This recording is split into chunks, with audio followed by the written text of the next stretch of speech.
프레시안 최인학이라던데요. 네. 이준석 대표가 정부조직법 개편안 정책 과정에서 얘기했다고 했었는데 좀 어떤 내용인지 평소 얘기하던 어울패드 같은 거 기억나세요? 예. 여러 가지 아이디어를 사적인 자리에서 사적인 자리였던가요? 얘기를 했지요.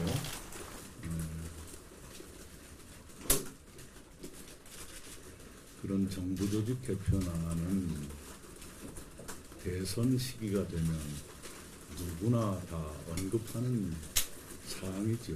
네. 그러면서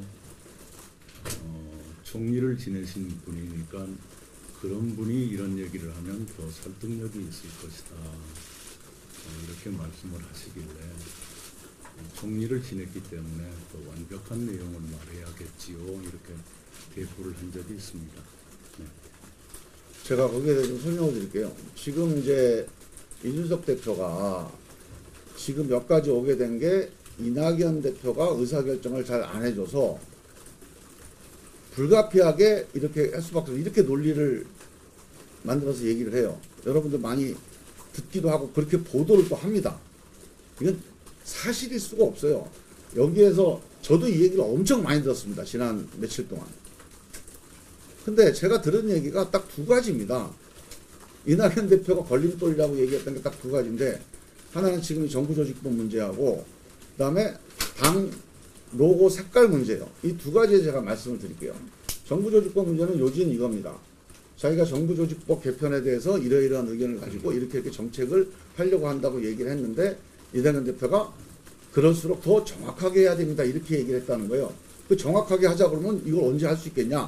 요게 얘기의 전부입니다. 그런데 그게 무슨 최고위원회에서 정책 토론을 한 의제가 아니에요. 그냥 개인적으로 이낙연 대표한테 얘기를 던져봤는데, 이낙연 대표가 뭐 하여간 그런 정부조직법 같은 건 되게 중요한 문제니까 정확하게 우리가 준비해서 해야 된다. 이런 얘기를 한 게 전부입니다. 근데 이 정확하게 해야 된다라는 걸 이유로 해서 이 정책을 추진하는데 걸림돌이 된다. 이렇게 지금 덮어 씌우고 있어요. 이 얘기를 딱 한 번 했습니다. 그리고 공식회의에서 정책 토론으로 이게 한 2시간 얘기했는데 결론이 안 났거나, 아니면 한 번 얘기했는데 2번, 3번 결론이 안 났거나, 그러면 그것도 일리가 있는 얘기인데, 그냥 사적인 자리에서 오가던 얘기에 대해서 이낙연 대표님이 반응을 보인 걸 가지고 이게 뭐 이낙연 대표가 의사결정을 가름하고 신속성이 져야 된다. 이 이유로 지금 이걸 들이대요. 두 번째로 색깔 얘기를 합니다. 색깔을요, 아시다시피 개혁신당이라는 이름으로 결정을 했어요. 합의할 때. 제가 그 합의했던 주체인데, 개혁신당으로 하니 마니를 가지고 결정할 때 색깔을 주황색으로 한다는 얘기는 거론이 됐겠습니까? 안 됐겠습니까? 당명을 결정하는데 당의 색깔과 로고를 그 협상 대표에서, 통합협상에서 얘기를 하겠습니까? 그건 불가능한 얘기예요. 전혀 거론이 안 된 얘기입니다. 그래서 나중에 실무자들이 하다 보니까 당명은 개혁신당인데 그러면 색깔도 개혁신당으로 그대로 가나요? 그러면 기본적인 주황색을 가자고 하니 주황색을 하더라도 그 네이비 색깔을 좀 해서 조금 멋있게 좀 업그레이드 시켜봅니다 하는 실무자들의 의견이 있었어요. 그래서 이거를 우리 최고위원회 할 때 이 얘기가 나와서 그러면 어떻게 할까요? 라고 해서 이걸 갑론을박을 하다가, 당연히 신당이 만들어졌으니까 로고나 색깔에 대해서 사실은 어떻게 보면 전문가들한테 맡겨서 프레젠테이션 받고 지도부가 의사결정, 이런 절차가 있어야 돼요. 근데 그냥 그건 옛날에 하던 대로 합시다 하고 넘어가는 거예요. 그래서 단지 색깔 하나를 배색을 한번 합시다는 의견 제안이 있어서 그 얘기를 가지고 갑론을박 하다 결국은 그렇게 하기로 결정이 났습니다. 그때 1시간도 채 안 된 토론에서 결정이 나서 마무리된 얘기예요. 근데 요 한 3, 40분 토론한 걸 가지고 이거를 색깔 가지고 비효율적으로 얘기했다. 이때 말고는 이 얘기 갖고 논란을 벌여본 적이 없습니다. 자, 여러분들 생각해 보세요. 이 두 가지가 과연 이 개혁신당의 의사결정을 지체하는 그런 사례가 될 수 있을까요? 제가 이 개혁신당의 의사결정 지체했던 진짜 문제를 말씀드릴게요. 제가 이준석 대표하고 여러 번 얘기를 했는데 다 배복주의식 얘기만 해요. 그 다음에 자기 지지자들이 당원 게시판에서 펜코에서 떠나간다. 이 얘기만 줄곧 했습니다. 이거에 대한 대책 세워달라. 그러니까 배복주씨를 잘라달라. 난 배복주씨 모른다. 절차대로 하자. 잘 모르는 사람을 뭐 자르니 많이 하는 게 얼마나 우리한테 또 이 당에 마이너스가 되겠냐. 근데 이 얘기만 했어요. 뭐 정책을 어떻게 한다. 그래서 우리 총선 전략을 어떻게 할까요? 없어요. 어떤 정책을 준비하고 없어요. 우리 대책, 교통비 문제, 이 정책 이거 어떻게 할까요? 없어요. 그냥 배복주씨 문제만 얘기하는 겁니다. 자, 의사결정이 지체됐다는 거에서 제가 결정적으로 이게 사실이 아닌 이유를 말씀을 드리면 합당 초기의 의사결정의 핵심이 뭐죠? 당직 인선입니다. 원내대표 양양장, 사무총장 김철근, 정가 5범인데 사무총장이 되겠습니까? 여러 사람의 항의가 있었어요. 그래도 이준석 대표가 하자니까 합시다 하고 이낙연 대표님이 결단해서 하자 그랬어요. 수석대변인 허은하, 아니 어떻게 수석대변인을 사무총장 수석대변인 다 가져가면 어떡합니까? 지금 지지자들이 떠나가니까 뭔가 얼굴로 우리가 많이 알려진 기존에 있는 개혁신당 사람들이 포진이 돼야 이 사람들 무마할 수 있대요. 그렇게 했어요.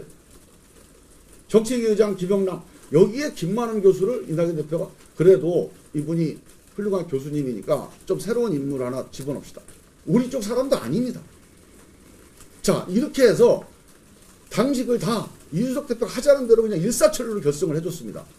아니 사무총장, 대변인, 정책위의장 다 결정됐으면 빨리 뭘 일을 해가지고 진도를 나가는 거 책임이 누구한테 있습니까? 그 당직 맡은 사람한테 있잖아요.